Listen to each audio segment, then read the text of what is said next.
You are listening to Be Amplified, the podcast with Brie and Thais, episode number 31. Hey Amplifiers, welcome to Be Amplified, the podcast. My name is Thais. And I'm Brie Seeley. We are the co-founders of the Amplify Collective, a movement aimed at radically disrupting how purpose-driven women connect and operate in the world. Because we believe it's not just what you do, but who you are that matters. Each week, join us for messages and interviews that will leave you feeling amplified and ready to change the world. Let's do this. Hello, Thais Sky, Brie Seeley. Good morning, Amplifiers. Today, we bring to you our podcast every Monday. Because this is what we love to do. We love to talk, and we love to talk on our mics. You love to talk. And then we just share our thoughts, and we have a lot of good thoughts.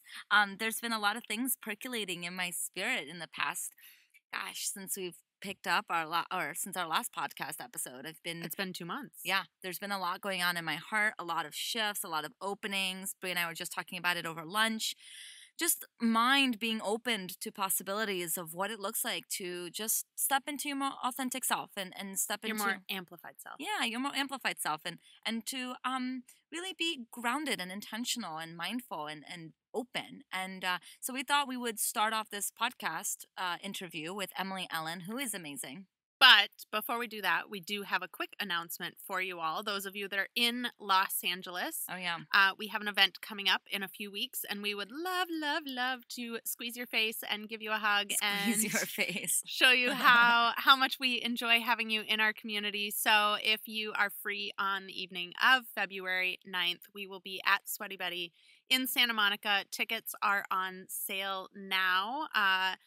They're amplifyfebmixer.eventbrite.com. So that's amplifyfeb, S-F-E-B, mixer. Like February, but Feb. Yeah, amplifyfebmixer.eventbrite.com. And this will be in our show notes, so you can always just go to theamplifycollective.com, go to our podcast, you'll see all of our show notes there. And yeah, we're excited to be at Sweaty Betty. This is a new venue for us. We love working with them, and we're excited to create a really epic networking experience for all of you and to see how Amplify was born. I mean, Amplify is really about in-person connections and cultivating a deeper sense of community with people around you. And we're excited about it. And the other thing we want to remind all of you of, which you'll be reminded of more at the end of the episode, but we also started a Facebook community for all of our amplifiers all over the world. So if you love Be Amplified and you just can't get enough and you need more of it, obviously, more Amplify. Always more Amplify. Join us at beamplified.community. Yes, that is the entire URL, beamplified.community. We thought it was so catchy when we got the .community. Like, we love that. Like, oh, how fun. It's beamplified.community. But then we realized that sometimes people still think that it means that they have to add a .com or .net or whatever else at the end. No more dots. No more dots. No more dots. So lots of things have been percolating. And this interview is super special. It's when one of our friends and admirers, and we just love her so much, and she's just this little bubbly rock star doing her thing in the world. But one of the things that she talked about that we wanted to dive just a little bit deeper before we bring her on is about eating and mindfulness and how to infuse these two elements into your life to create a more settled way of being. Go for it, Brie. This is actually kick it off, Brie. Chum cha cha. This is something that I have been being more conscious about. And I feel like there's something about my upbringing or some sort of trauma or something that like really has caused me, like if you ever eat with me or see me eat anywhere, I inhale my food. Like she does. I can full attest. on eat all of it in a bite. And it came to light, I think a few months ago, and I've really been being, not to be cliche, but more mindful about it. But like But that's a great first start. I mean, that's the first start is to just get mindful just at how you normally eat. So when I lead people through meditation, my first invitation is to just notice how your breath is without manipulating it, right? Without changing it, without labeling as bad and wrong and, oh my God, my breath isn't deep enough, whatever. You just invite a sense of presence to what is already there. And that's exactly what you're doing unconsciously. You're just bringing an awareness of where you are right now, because we can only change when we first know what the present situation is. So I kind of started it, of course, the end of last year. I think it was around November when I really started being conscious of it. And things like I'll take a few bites and then set my fork down Mm. and give myself a second. Well, we're gonna To tell people how process to and, eat like, more mindful. yeah, Don't reveal all of our secrets but, yet. this was really, really, really at the top of my mind and my heart when I was in Bali, because the food I was eating there was unbelievable. And I Mhm. was like, I want to enjoy, I want to savor every last second of this food. And this is how I'm going to do it. And even like mornings when I would look down and like my teacup's empty already, and I'm like, I didn't taste a goddamn drop of my tea. Yeah. And so just something to start thinking about. And like I said, I'm pretty sure that there was some sort of like experience or trauma or something when I was young Yeah. that caused me. I didn't have any siblings, so it wasn't like anyone was coming in to steal my food. Well, it just may be But an area where you don't feel safe, right? I mean, when we are looking at our relationship with food, it's how we see, how we do anything is how we do everything, and our relationship with food is pretty indicative of our relationship with a lot of other things. And we're in a culture where there's a lot of this idea of good food. We are exposed to a lot of good food in this culture, food and options and varieties that we don't get to see in many other parts of the world.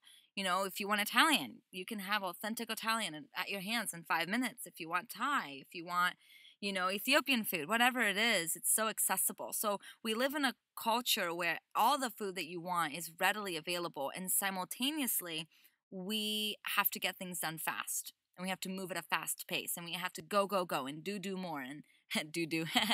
We have to do more and be more. And so it leads to a lot of challenges when it comes to eating, because when we're not eating mindfully, we are depriving ourselves of this pleasure that our body was born into this world wanting, right? Our body wants us to be mindful and be present. Our body wants us to slow down, wants us to nurture ourselves with good healthy foods like you experienced in Bali. And when we're depriving of that pleasure by not really paying attention to what we're eating, then we're missing out on a really amazing opportunity to be intimate with ourselves. And that could be possible.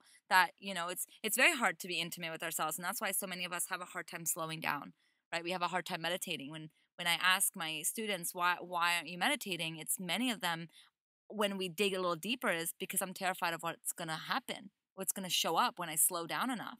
We don't feel comfortable in our heads. And if we're in constant self battle, if we're in a war within ourselves, why the fuck would you want to fucking slow down and actually pay attention to it?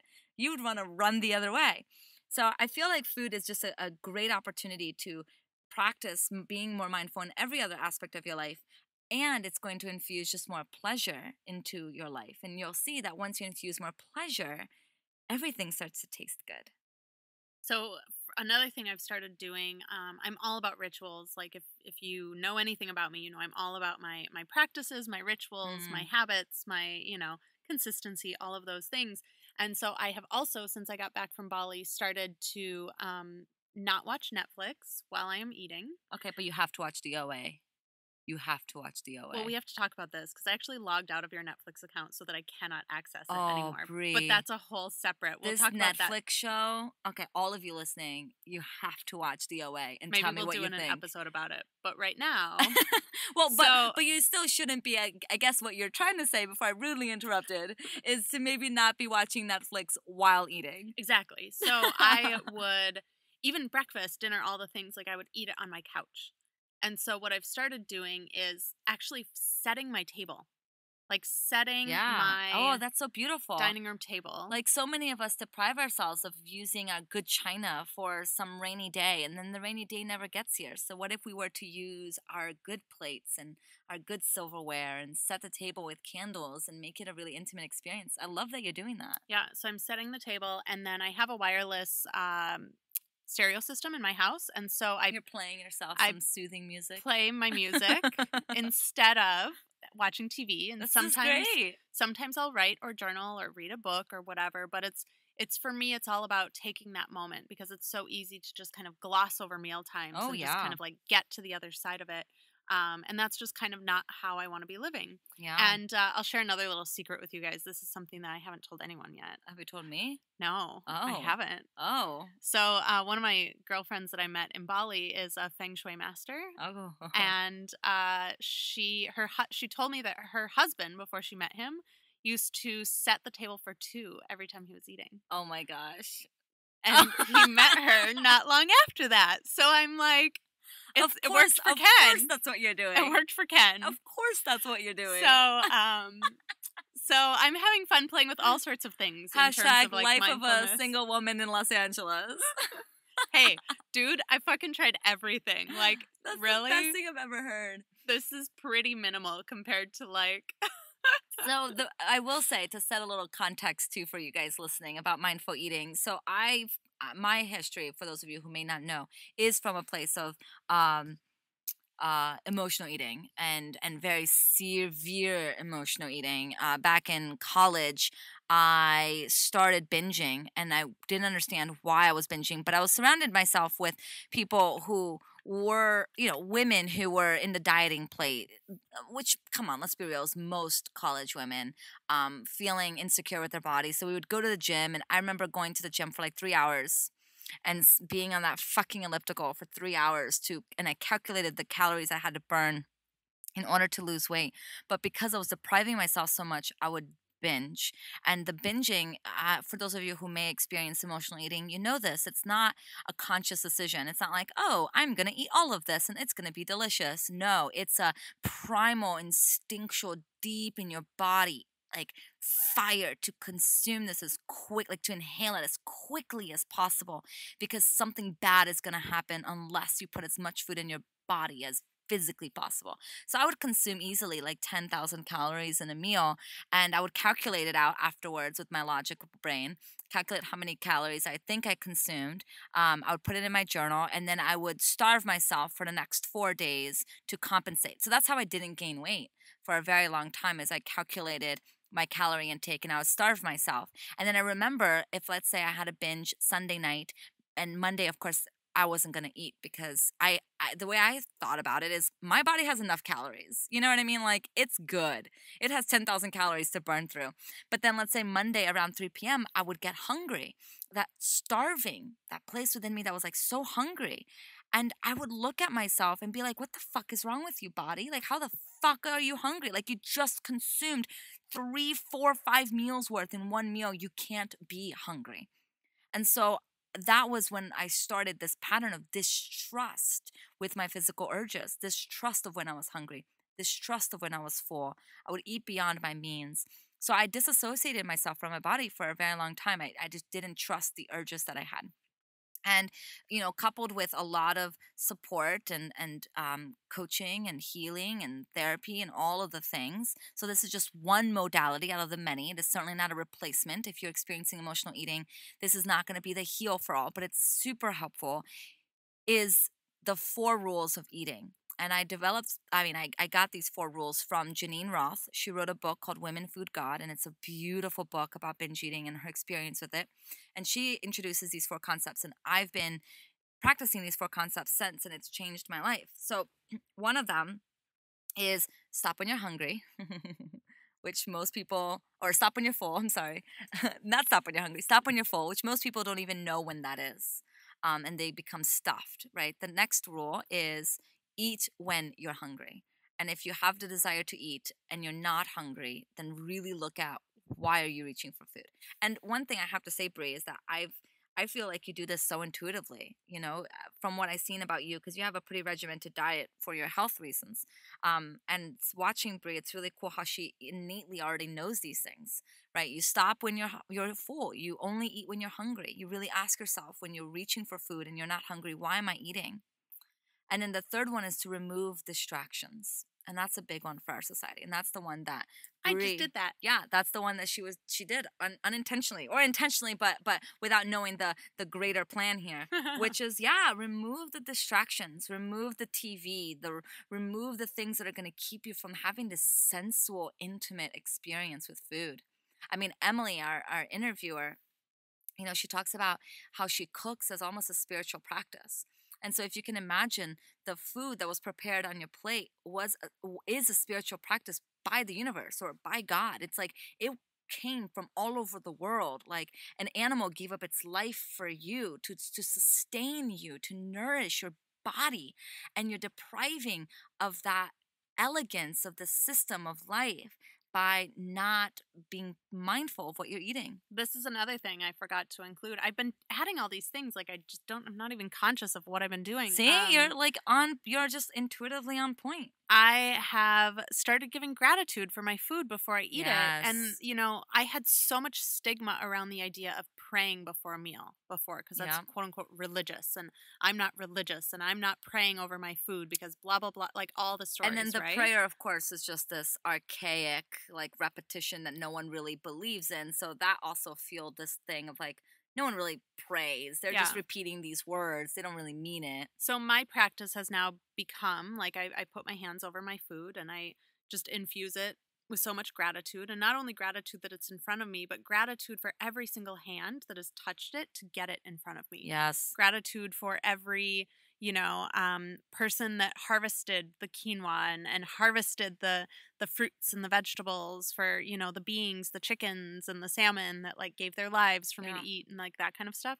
So it's usually just a quick little one, and it's still becoming a habit, so I still forget to do it, but it's something that I've Yeah, it's been something that, integrating. yeah. And, it's like we don't have to be vegetarian or vegan to be conscientious of what we eat. We don't Mm. have to deprive ourselves of these things. If you feel called to be vegan and vegetarian, we completely honor that process. I was there. I was vegan, vegetarian for quite some time. And I had to consciously remove myself from it because of the pain it was creating in my body. And so now I'm just very, very intentional every time I eat to take a moment to thank this being that um, gave his life for me For her.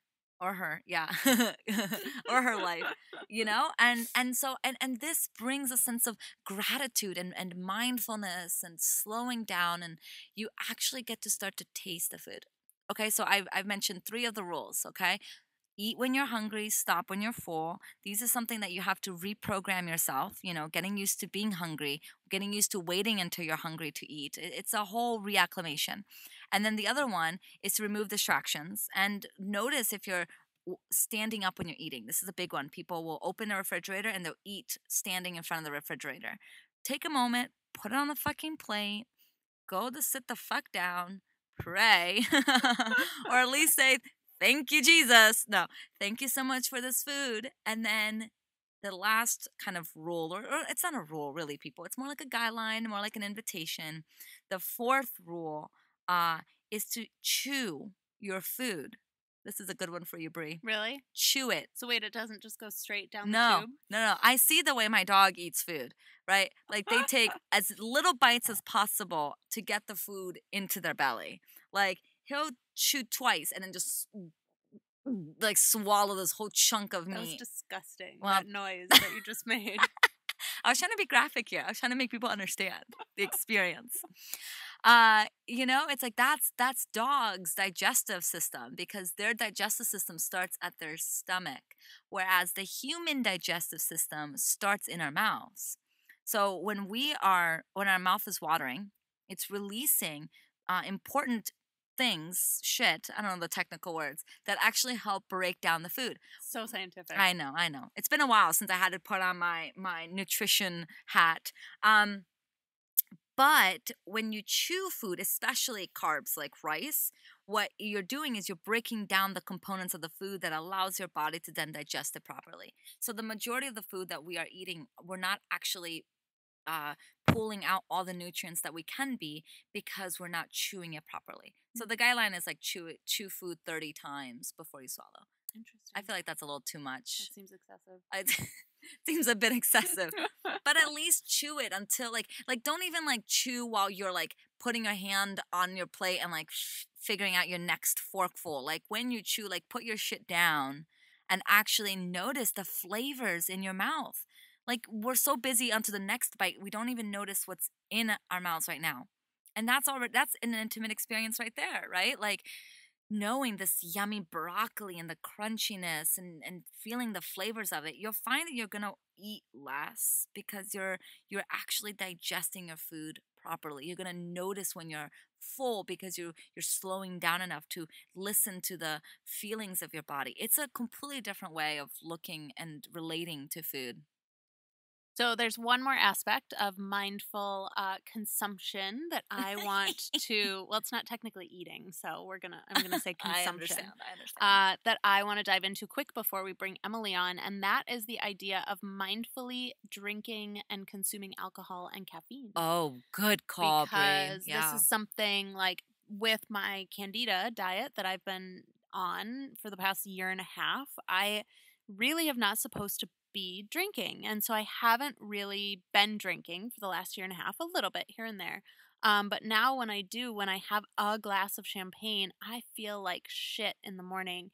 And Thais and I were having this conversation a few days ago, and she posted about it on Facebook and all sorts of stuff about this idea of not consuming alcohol. I feel like we can kind of loop caffeine in here Yeah, yeah, too. yeah. But yeah, I want to talk about mindfulness with the consumption of, these, I guess, drugs, caffeine and alcohol. Well, and the whole point is, right, to be really, really mindful of everything that you do, that you say, I mean, that's the whole point of mindfulness is to get curious with why you do certain things and really ask yourself if you're running your life by default or if you're actually pursuing things that make you feel good.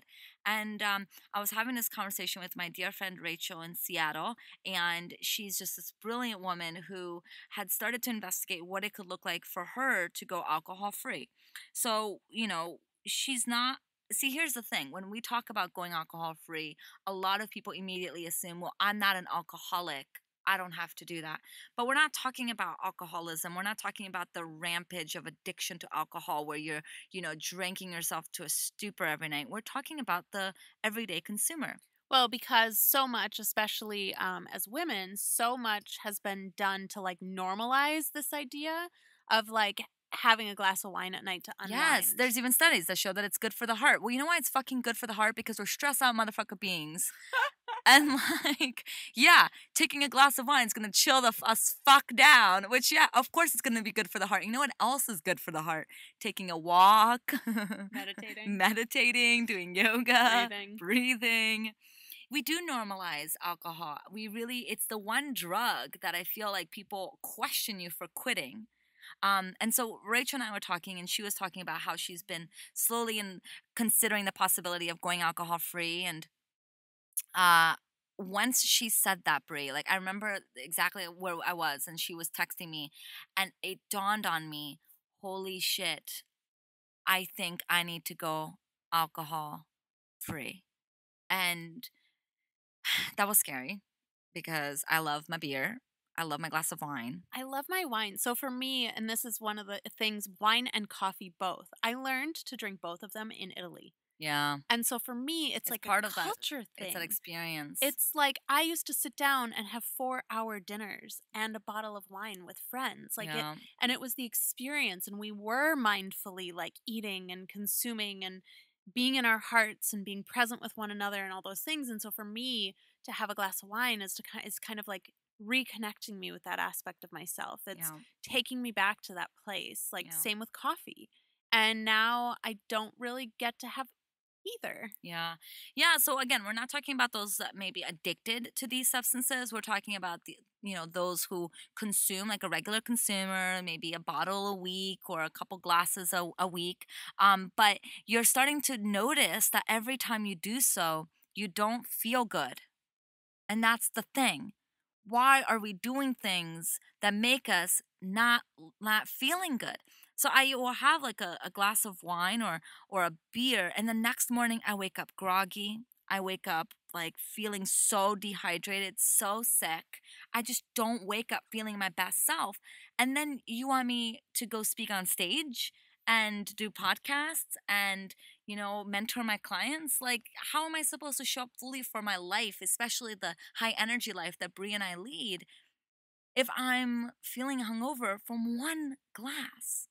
And this like starts a cycle too. Like, so you feel hungover in the morning from alcohol, then you get a cup of coffee and another cup Yeah, of coffee and another cup yeah, of coffee, and then you need a glass of wine to come down at the end of the night. yeah. And it's like this whole cycle that becomes super unconscious. So I've been sitting with what it could look like for me to remove alcohol from my life. And I have decided I'm not doing it cold turkey. I'm not just removing it completely. I'm not going black and white on this because of my experience with binge eating and because of my healing in the past 9 years. I know myself and I know that depriving and going this rigid route is not the answer for me. So I, had a beer 2 nights ago and I woke up feeling sick. And so I know now that like if I'm going to have a cup of alcohol, I'm going to be intentional about it. It's not going to be to numb myself. It's going to be because it's going to add to the experience, knowing that it's going to take away from something the next day, that I'm going to get a migraine later that night or whatever. So I'm taking that intentional risk. That is a deeper way that we can practice being mindful in our lives without this idea of having to cut it all off. Because if you love a glass of wine, you're not a fucking bad person. You just have to know that certain things are going to make you feel a certain way and be intentional about it and make sure you're not using these substances to numb you or to remove your experience from life. And for me, like I this week have been recording my digital programs, and so the end of each evening, I've been allowing myself like a half a glass of champagne over dinner. And I make sure after that that I drink either a cup of tea or a liter of water before I go to bed because it's just really important for me to wake up, not feeling like shit the next day, basically. But just something to look at Yeah, in your it's life to as start well. questioning. Yeah, I mean, like awareness is just always the first step. So, you don't have to change anything, but start getting present with it. Start seeing how you feel, start seeing why you're doing things, like ask questions, be inquisitive. And Yeah. you'll notice that the countries that have a reverence for food, like Italy, like France, cultures where the entire culture is actually built around the structure of food, they're skinnier, they're healthier, they're happier because they know that food is part of the experience. And so when I lived in Italy or when I lived in England, You because lived in England, I lived in Italy. yes, that's the answer. You I was remember like, that? yeah, okay. I never lived in Italy, people. Bree lived in Italy. I lived in England. We are two separate people. We are not the same person. When I lived in England and I would, visit these countries, it's like a 5 hour experience. Like you go to a restaurant and the waiter just ignores you the whole evening because you're just sat with your friends. Like it's not this like shuffling in and out of a restaurant that it is here. It's an entire experience. And so what can we learn from these people what's the word? In what is the word? I have no idea what and you're trying to and say. add it infuse there you go, infuse it into our culture is just to enjoy the process of cooking, enjoy the which I still have to learn how to do, by the way. And I've hired someone to do for me. Enjoy the process of consuming, enjoy the experience of breaking bread with friends, or your invisible future Husband. husband. And you'll find that you're gonna be allowing in more pleasure. Things are just you're gonna feel more nourished. You're gonna want less junk food. You're gonna want more whole foods. The entire shift is there. It all starts with mindfulness. It is amazing how much. So, for those of you that don't know, I am off of corn, rice, wheat, and potatoes, which makes up a whole fuck ton of food.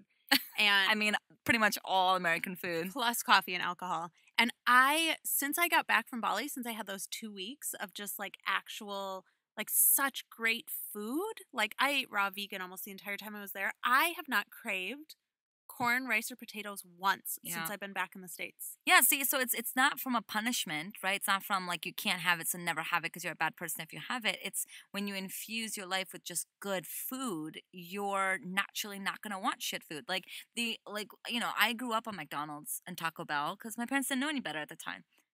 Now they're super conscientious, but at that time we thought that was food. Like I would never question why someone would serve me food that's not real food.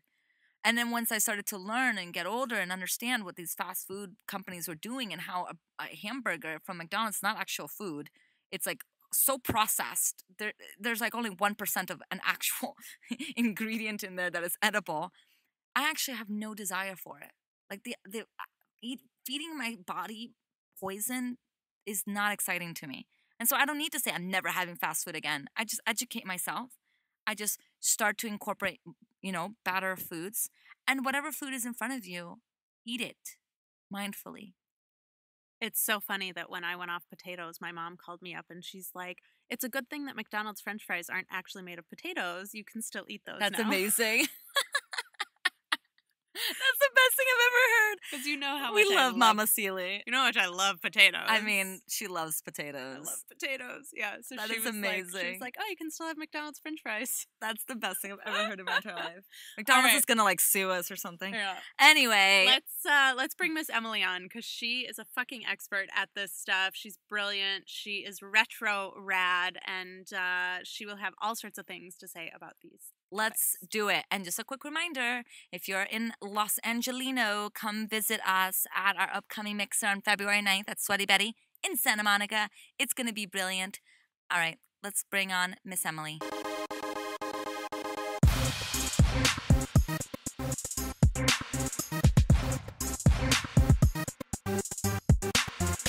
Emily is one of my favorite ladies. I met her a few years ago through a mutual friend and have just grown to absolutely adore her. So I'll tell you a little bit more about her before we bring her on. Chef and culinary educator Emily Ellen is the home economics teacher you've always wanted.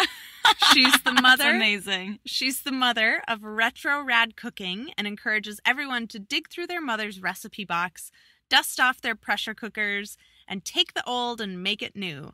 She takes the retro, remixes it, and makes it rad. With her quirky persona and trademark cat-eye glasses. I can see that. Yeah, I can see why you'd want to trademark that. Yeah, you'll find this retro rad diva cooking up fun and inspiring audiences at food events around the world, all while developing her culinary TV career and finishing her PhD in food service education. You've seen her on Cupcake Wars, Cutthroat Kitchen, and morning news shows across the country, as well as a cameo cartoon appearance in The Simpsons. Emily grew up harvesting food and raising animals on a farm in rural Ohio. Eager to dive into the culinary field, she worked in Cleveland's top restaurants and started her own catering company while still in high school.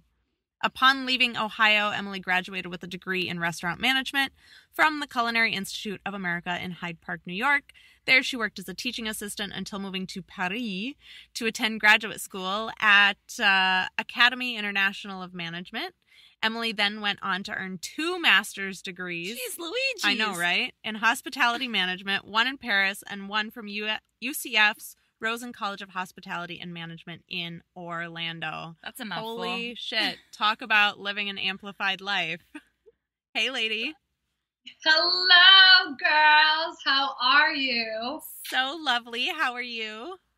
Fabulous. I'm excited to be on the show and get to be here, be present with both of you. I've been getting the newsletters and the podcast, and now to see it just being born and growing and thriving is so exciting. Thank you. We're really excited about this conversation. I feel like you're going to just bring such a unique perspective to what we have to say. So let's get right into it. The first question we like to ask is, what does it look like for you to live an amplified life?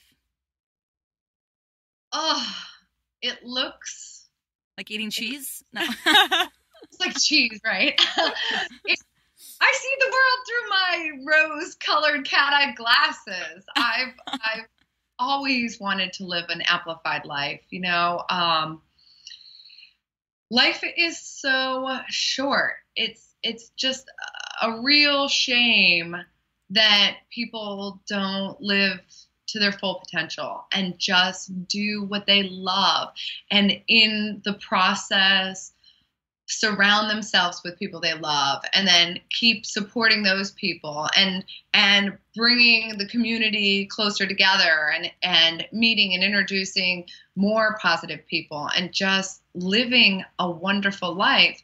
I'm always so saddened when people say that they're not happy and they're miserable in their jobs and their family life and their and just their home life. And I just want to shake them and say, come on, what does it take? Let's do it. Let's plant a garden in your kitchen in little canning jars, and just add a little sunshine, and every day tell yourself you're beautiful, and then be beautiful and believe it. I love my amplified life, and yeah, I don't know what else to say. That's beautiful. Yeah. Yeah, I love that. And I'm curious how it all started for you, at least in terms of your commitment and obsession with food. Like, what sparked this amazing journey that you've been on, you know, with your cooking and your desire to be this type of educator around food? Well, I always knew there was something magical about food and the dining experience. I was really fortunate to grow up on a farm where we raised and we grew all of our food. And so we had an abundance in the sense of food. We weren't starving by any means. And to be able to cook and then bring people around the table and feed them this delicious food was special. And my parents always had an open door, and our table was always full of people. And even though we had a fairly small family, it was just my sister and myself and my dad and my mom and my grandma, the table was packed. There was always extra chairs being pulled up. And I observed this at a very young age and saw this magic, this almost spiritual moment taking place every time we dined. And I wanted to continually recreate that. I thought there was something special about that. I know we all have crazy, hectic schedules and days, but if we can just sit around a table and break bread with one another and just take pause and love each other in that moment, there's something beautiful about that. So I travel around now and I teach it, and it starts with teaching people how to cook. So they actually do take the moment to make the bread, then break the bread with their loved ones, and don't just pop it in the microwave and eat standing up. So that's kind of the first step. And then I go around and gather people around my table, and I feed them and I talk with them and hopefully motivate them to take this this home to them, and then take it into other parts of their lives. And I hope it inspires them to really let it just kind of seep into all the fibers of their being. I love that. And that's so different from like the convenience factor that we're taught, or like, you know, I've even found myself this morning, I ate some food just standing over my counter, you know, like we get so caught up in all of the activity and all the things and all the schedules that go on that we just forget that nourishment piece, and not just of our bodies, but also of our souls, like you said, when we're in community with other people. Yeah. And I've always lived the mantra to feed people through their hearts, minds, and stomachs. And I agree with that. It is nourishing on every level. I think it's really beautiful that you use food kind of as a method, as a how for the ultimate gain, which is more connection, more seeing people and slowing down and being mindful in your life. And I know that that's something that Brie and I are very passionate about. It's why we started Amplify with dinner parties, is because we see that something really amazing happens when you're eating together and you're listening and you're being in intentional conversation together.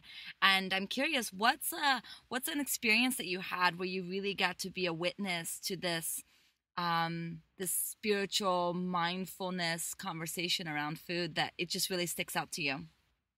Oh gosh, every day I have one of those moments. So funny enough, I set out to write my doctoral dissertation on the spirituality of food.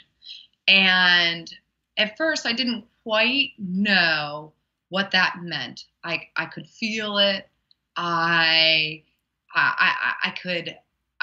I just had a sense about it that there was more to consumption. There is something, this quote magical experience that I always talk about, the spiritual happening that takes place when we sit down and break bread.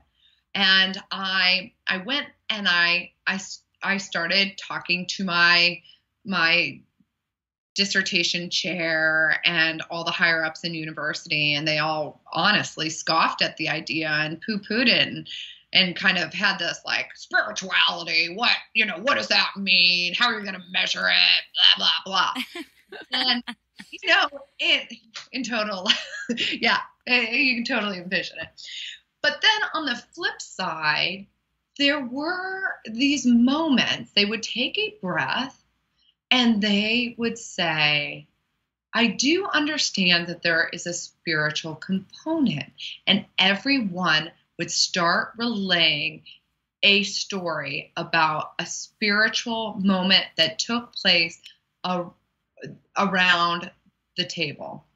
And it would be crying in soup at a soup kitchen. It would be family memories.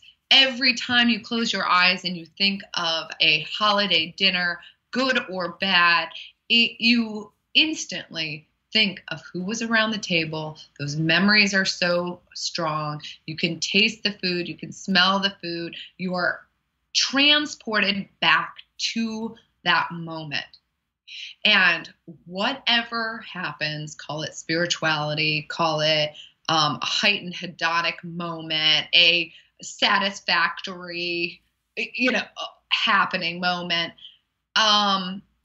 It's spiritual. It's plain and simple. It's a religious experience. And yes, there are physiological things that happen in our brains that connect food and spirituality. There are historical references and social interactions that say, hey, we always equate food to be very spiritual, the body of Christ to the breaking of bread. Hospitality started when doors were opened during Greek times, Greek recorded history, and the root of hospitality starts there, to take hospice, to take someone in, to take care of them. And throughout history, we have all these accounts, and yet we are scared to measure it or even attempt to broach the subject that there is something more happening than just surviving by eating food 3 meals a day. And it's really funny that academics are scared of it. Now, there are some academics in the field of nursing. I mean, we have accounts like even Patch Adams, that there is something very beautiful about giving people that spiritual touch, that moment of hospitality, spirituality. And then there are moments as well in marketing where there's almost such a deep love that we call it romance in brand identity. And so much so that people will get Harley Davidson tattooed to their arm because they are so loyal and in love with that brand. So there are a couple of fields that are slowly opening their hearts, minds to it. And it's all a matter of time that stomachs and breaking bread starts getting some playtime in our academic literature. So, question: what ended up happening? Like, are you still working on it, or did your people come around, or like whatever ended up happening with that? I have been a collector of references on the subject of spirituality in food and in consumption since that moment I thought of it. Now, will it be my dissertation? Maybe, maybe not. Honestly, I may just work through my PhD in another field, but then talk, lecture, and write on it on my own time and energy. But we'll see. I've not given up the pursuit by any means. I love it. And, you speak a lot about spirituality, and I'm curious, like, how do you define it? Like, what is your definition or your understanding of spirituality? And I'm glad you asked, because if you looked at me and my life, I am by no means a religious person. I do define myself as spiritual. I don't necessarily define my the higher being, my God, as a Christian outlook. I sometimes, when I pray or I set an intention, I will envision that beautiful Jesus depiction, but in all honesty, and I identify that there is a higher being. I believe that there is more out there than what we have here. I just openly pray, trust, and rely in the universe as our greater being, and I just trust that there is something more out there, and I believe in karma, and I put good intentions out there, and I receive good intentions, and I keep the cycle going, and I continually lift people up, and in turn I am living a fulfilled life. I feel very fulfilled. But yeah, is it organized by any means? No. Does it pull from a lot of organized religions and practices? Absolutely. Do I love and respect and cherish all of those thoughts? A gazillion%. Yes, I love it. I love that people can love so much that they have created this like idea of an all-encompassing being or beings that are just pure love and light. How cool is that? So if one of our listeners wants to kind of start playing with this idea of spirituality when they're eating or communing, what is like a one really good basic beginner tip to start infusing some more of that into their life? I would suggest being very present and mindful. And I'm totally guilty of this, and I know we all are, with our busy lives, our busy schedules, and all this technology that helps us, right?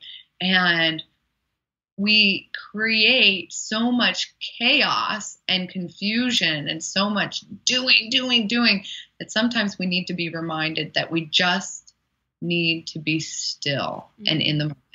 And when we are preparing our meal, we are conscious in the fact that we have gotten this food from the earth or our grocery store, that someone else has gotten it, provided it for us, and it is here, and it is this like beautiful whole food, and we are preparing it to nourish our bodies, and and our families, and we bring the family together. Or if it's just yourself, you're bringing yourself here together to nourish, and you just start preparing it. And in the moment of preparation, you are 100% in it, and in the moment of consumption, you are 100% in it.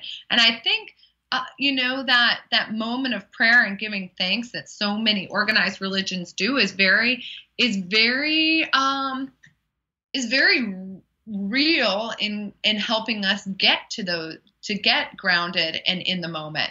And you stop for a second and you're acknowledging the fact that you're here sitting around a table, or sitting in a chair, or maybe standing over the kitchen at a sink at some points, but you're just there, and you take pause, and then you eat. And I guarantee you'll eat less. You won't eat as fast. You'll break down the nutrients more because you're chewing. You're gonna actually on a physiological level actually give yourself more health as well. So I think mindfulness is key. Life, like you said, life gets so hectic that it is so important to take that pause and to really, and then I start thinking too, I'm like, well, is this why I'm having so many health issues right now? Because I'm just like inhaling my food and not honoring it. And it's so interesting. Yeah. I too am a fast eater, but I do make myself sit quietly with the people that I eat with afterwards. Yeah. And don't fidget or get up and do the dishes and turn on the phone. And I had to tell myself, like, it, not just honor yourself, but honor that moment that you're sharing with this person who is eating with you, and don't be rude. Like, actually sit there and talk with them while they're finishing their meal. And that's slowed me down a little. And I have to say, another practice that I've done for myself, I know, gosh, I'm 34 and it took this long to get my shit together, but, in the sense, no, it's never going to all be together, but in the sense that, I'm taking time for me, and I am not a morning person. So it was very difficult at first, but I started setting my alarm at 6:30, and now I set it at 5:30 in the morning, and I give myself that time to start the day present. I love and it. it slowed me down in my eating. It has made me more conscious in my doing, in my being, in my productivity. And I get the dog started, get my coffee started. I don't turn on the computer yet. And then I make myself exercise, and it's just for a half an hour. But let me tell you, it just gets me jump started. And I know I've heard it so many times, exercise will make you more productive. Oh, you'll get this and that and blah, blah, blah out of it. And, fine, whatever, you get health out of it. You get to fit in your clothes and look cute. Cool. There's all these benefits. But it wasn't until I actually started doing it, not to look good, not to do anything, but to do something for myself. And so I've given myself that gift, and I decided to do it as a jumpstart to this coming year, because I want this year to finally be the year of my book. I know Bree and I have talked about it since I've known you, Bree, that I need to get my book just finished. And as soon as I get that book finished, I'll have a library that will flow from me. But it wasn't until, I believe now, that I am 100% ready. I am so excited for you. I'm really, really excited for your book. I mean, this conversation of spirituality and food is something that's, really near and dear to my heart. And I know that, we were talking about eating cheese before we got on the podcast. And it's like, when you give yourself permission to eat brownies for breakfast if you want, and ice cream for dinner if you want, and remove the rules, the rigidity of how you have to eat, you'll find a natural, I know you know this, right? Like, you'll find that natural flow, the natural balance where you'll start to notice what your body craves, and you'll start to want to eat warmer foods when it's cold outside, and cooler foods when it's warm out, hot outside. And you start to actually find the spiritual component of food. And so, I just love that you're sharing this mindfulness stuff out into the world. And I'm excited for your book because I know it's so transformative. Oh, thank you. Yeah. I would also add to the eat whatever the fuck you want. Michael Pollan, I can't talk, sorry, I choked. Michael Pollan, he has a really good saying. He says, yeah, eat whatever you want, but prepare it from scratch. I want to see you make ice cream, Thais. Yeah, I don't know, Emily. That seems like a big daunting. I don't know. Maybe in 30 years, I'll be making my food from scratch. But the thing is, you start to realize, oh, this is what goes into cake. This is what goes into bread. Yeah. Man, I appreciate that forkful of cake a hell of a lot more than when I mixed it up in a box or I bought it from the grocery store. It just appeared on my plate, and you do actually become more mindful as you consume when you produce it. I can see that. I can so see that. Yeah. I love it. So, well, or you work with your personal chef every once in a while. Bree, you know, that might be an opportunity. Once a week, you go in and just kind of like do your work around in the kitchen when she's or he's preparing the food. Yeah, she comes into my home actually, so it's really nice. And she's a former client. I've known her for a while, and so my whole apartment's open, and so I'm usually right there while she's cooking, and she and I are talking. I'll work sometimes, but it is nice to watch her work, and she's in her zone of genius, and she just loves it. She's so happy there, and it's so not my thing, but I can appreciate that it's hers, and it was probably one of my biggest wins for 2016 was really taking ownership of the fact that was something I needed in my life to support me. So, and hey, for all the listeners out there, I'll back up and say I was really blessed this year. I got to be the keynote speaker for the Personal Chefs Association. Wow. Ooh. And yeah, so I really understand the personal chef realm. And to take it back to the listeners, so, you know, this sounds like almost a frivolous thing. It's horrible. I chef that. Hold on, Emily. Emily, it's breaking up again. Oh, man. Okay. Are we here? I think we're here. Say, start with the keynote part again. Yeah. So I was really blessed this year to be invited to be the keynote speaker for the Personal Chefs Association and their big conference that they had. And it was really interesting learning about personal chefs versus private chefs, and to learn that this isn't a frivolous thing. This is actually, Brie, I totally agree with you. This was a very smart move on your part. If preparing meals isn't one of your strong point, but you want fresh and you want a really good meal, personal chefs are a cool thing to tap into. And they're not like private chefs that just cook exclusively for your family, though they could be.